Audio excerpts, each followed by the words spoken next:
আসসালামু আলাইকুম রহমতুল্লাহ। আজ আমি রান্না করব সরিষা ইলিশ।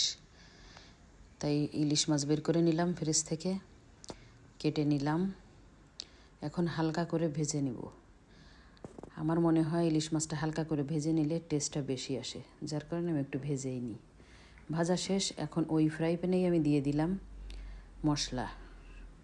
সরিষা ইলিশ রান্না করার জন্য যে মশলাটা, ওই মশলাটা দিয়ে আমি সুন্দর করে কষে নেব। এর ভিতরে লবণ এবং হলুদ পরিমাণ মতো দিয়ে আমি সুন্দর করে কষিয়ে নেব।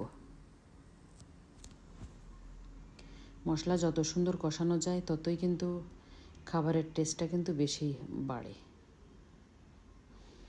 এই যে মশলা কষানো শেষ, তেল উঠে গেছে। এখন আমি এটার ভিতরে দিয়ে দিব সরিষা বেটে রাখছিলাম।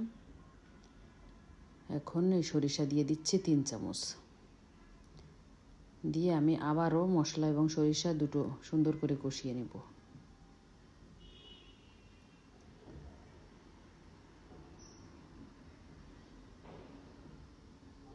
এই যে সুন্দর করে কষানো হয়ে গেছে। এখন আমি দিয়ে দিব এই মশলার ভিতর পরিমাণ মতো পানি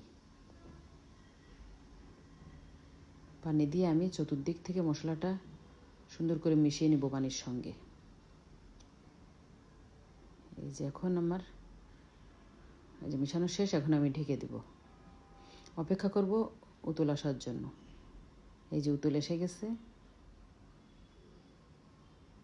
এখন আমি ভেজে রাখা সেই ইলিশ মাছ ধীরে ধীরে সবগুলো দিয়ে দিব, দিয়ে ঢেকে দিব আর অপেক্ষা করব সরিষা ইলিশ হয়ে যাওয়ার জন্য। দেখেন এই যে আমার সরিষা ইলিশ ভিতরে দিয়ে দিচ্ছিলাম 3টে কাঁচামরিচ, এটা অবশ্যই দেখানো হয় নাই। এই যে আমার সরিষা ইলিশ রেডি। কেমন হয়েছে সবাই জানাবেন আর ভালো থাকবেন।